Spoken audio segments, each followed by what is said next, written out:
प्रिय श्रोता, नमस्कार। कार्यक्रम वेद पाठशाला में आपका हार्दिक स्वागत है। इस कार्यक्रम में हम परमेश्वर के वचन का विस्तार पूर्वक अध्ययन किया करते हैं, जो आपकी आत्मिक उन्नति के लिए लाभदायक सिद्ध होगा। तो लीजिए सुनते हैं आज का ये संदेश।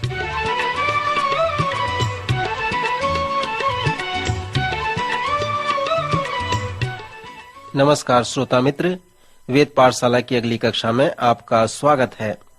हम ऐसे चेले के अंतिम वचनों को अध्ययन कर रहे हैं जिसे आप सब जानते होंगे। उसका नाम पतरस प्रेरित है। कृपया अपने बाइबल के पीछे तरफ पतरस की दूसरी पत्री को निकाल लें। पिछले चरण के अंत में हम पतरस की दूसरी पत्री के पहले अध्याय का अध्ययन कर रहे थे। फिर मैंने संपूर्ण कथन को एक सारांश के रूप में बताया था। पवित्र शास्त्र क्या कहता है और कैसे हम उसमें प्रवेश करते हैं, इस विषय को बताने के बाद पतरस पवित्र वचन के विषय में और कुछ अच्छी बातें बताता है। इस दूसरे पतरस के पहले अध्याय का वृतांत पहले पतरस के पहले अध्याय से मिलता है। पतरस इसका प्रारंभ अपने व्यक्तिगत गवाही द्वारा करता है। जब मैं पवित्र पहाड़ पर था, तब मैं यीशु मसीह के रूपांतरण होते हुए देखा। सो पतरस ने जो देखा है उसे उसने हमें बताया है। यीशु का रूपांतरण एक विशेष घटना है। यीशु के जीवन में केवल पतरस, याकूब और यूहन्ना मसीह के रूपांतरण के गवाह हैं। पतरस हमें कहता है कि यद्यपि इसका अनुभव मुझे पूर्ण रूप से है, फिर भी मैं तुम्हें कुछ बताना चाहता हूँ। वह कहता है कि परमेश्वर का वचन जो परमेश्वर की प्रेरणा से हम तक आया है, वह मेरे अनुभव से अधिक निश्चित है जिसे मैंने पहाड़ में देखा था। यहाँ पर पतरस सुंदर रूपकात्मक भाषा का प्रयोग करता है।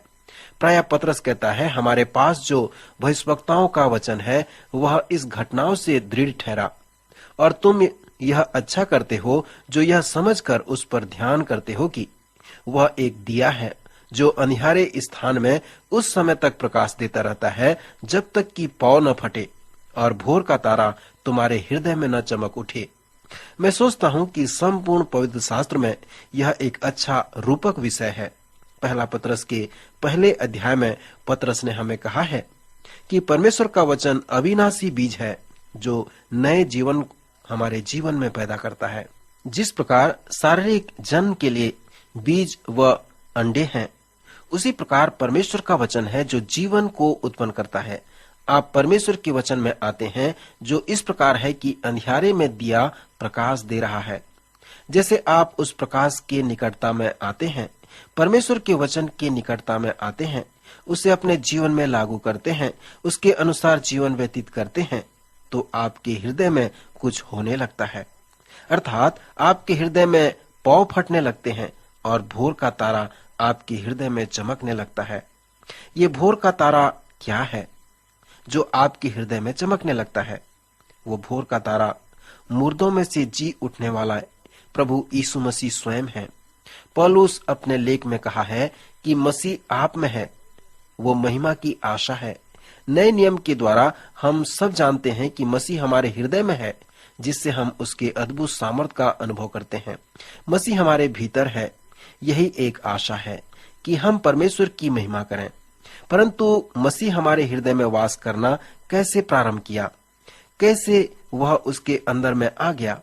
मसीह को स्वीकार करने के विषय में हम महान बातों को बताते हैं। अर्थात अपना सर झुकाएं और मसीह से कहें कि वह आपके भीतर में आ जाए।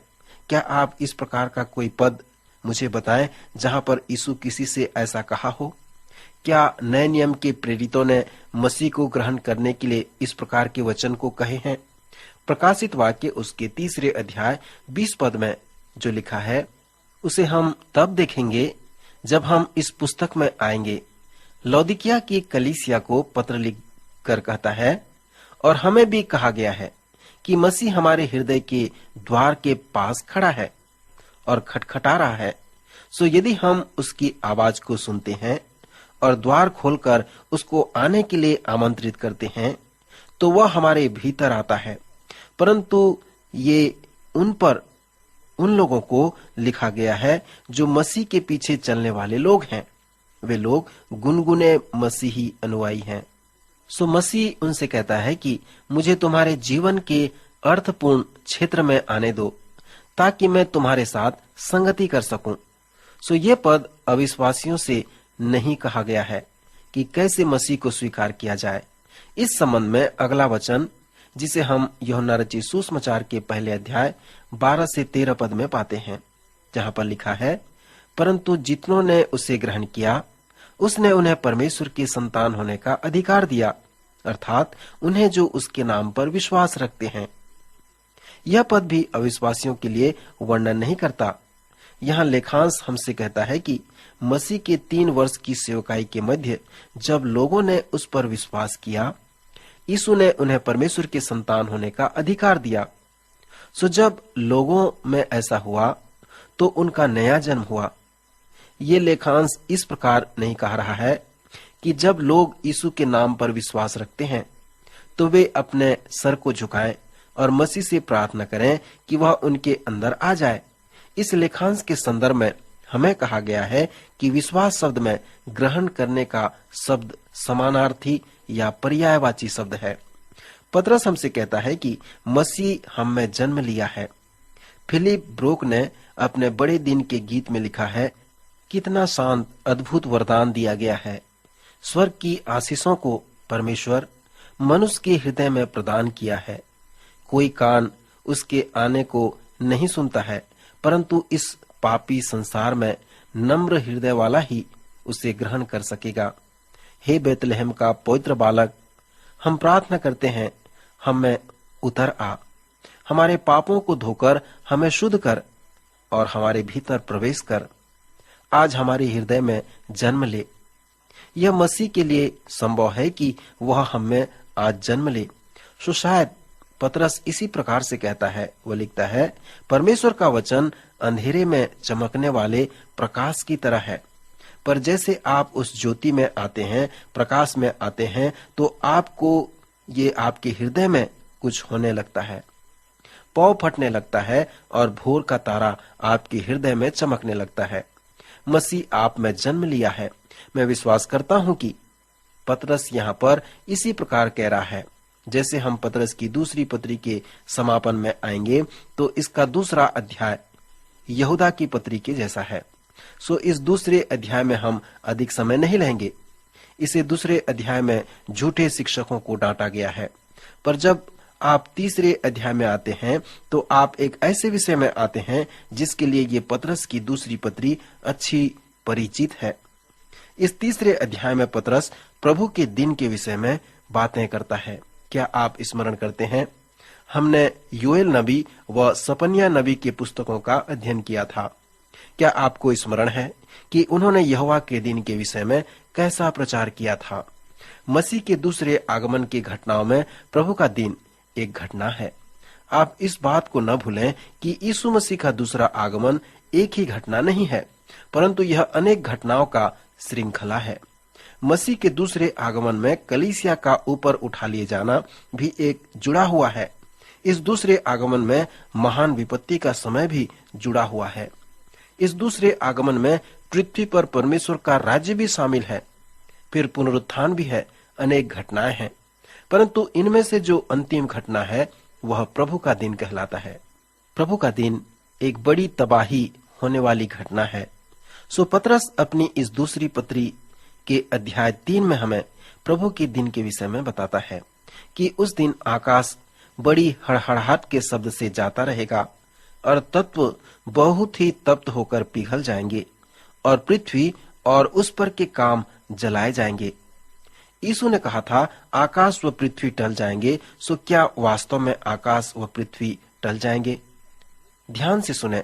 पतरस लिखता है, हे प्रियो, अब मैं तुम्हें यह दूसरी पत्री लिखता हूँ और दोनों में सुधि दिलाकर तुम्हें शुद्ध मन को उभारता हूँ और उन बातों को जिसे तुम जानते हो स्मरण दिलाता हूँ कि अंतिम दिनों में हंसी ठट्ठा करने वाले लोग आएंगे जो अपनी ही अभिलाषाओं के द्वारा चलेंगे और कहेंगे, उसके आने की प्रतिज्ञा कहाँ गई? क्योंकि सब कुछ वैसा ही है जैसा सृष्टि के आरंभ में था। वे तो जानबूझकर यह भूल गए कि परमेश्वर के वचन के द्वारा से आकाश प्राचीन काल से वर्तमान है और पृथ्वी भी जल में से बनी और जल में स्थिर है।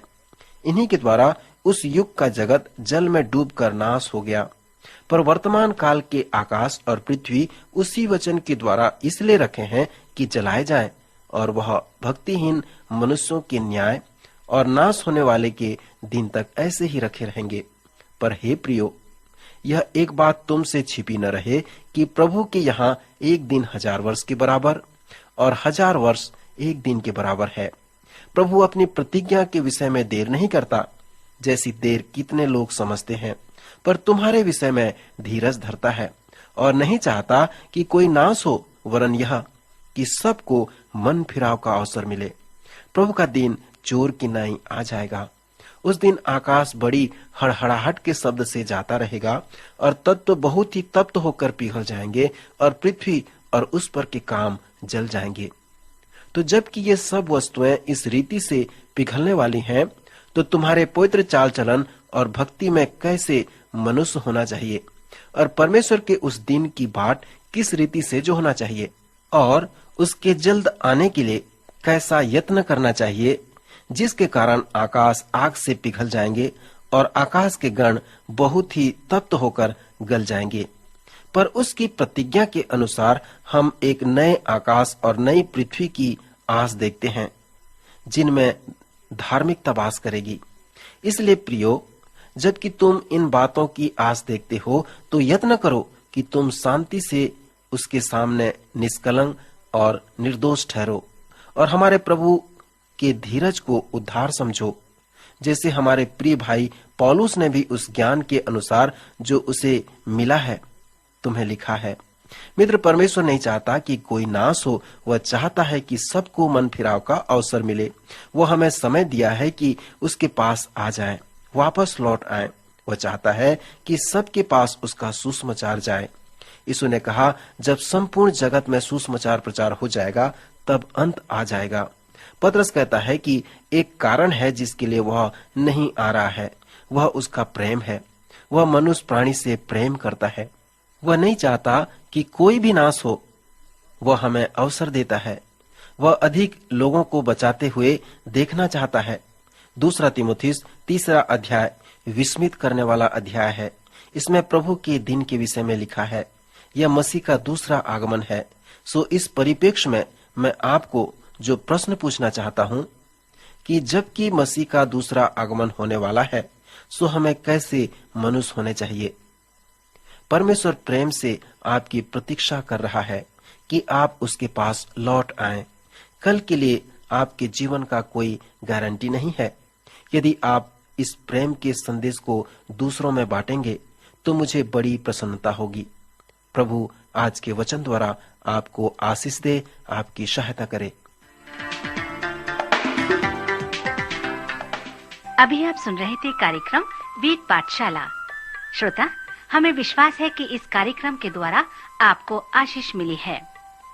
यदि इस कार्यक्रम के विषय में अधिक जानकारी प्राप्त करना चाहते हैं या बाइबल अध्ययन से संबंधित कोई प्रश्न हमसे पूछना चाहते हैं, तो आप हमें इस पते पर लिखें।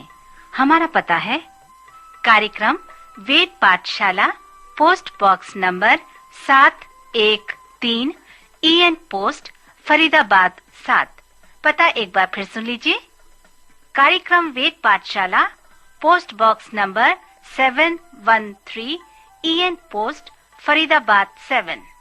आज के कार्यक्रम का समय यहीं पर समाप्त होता है।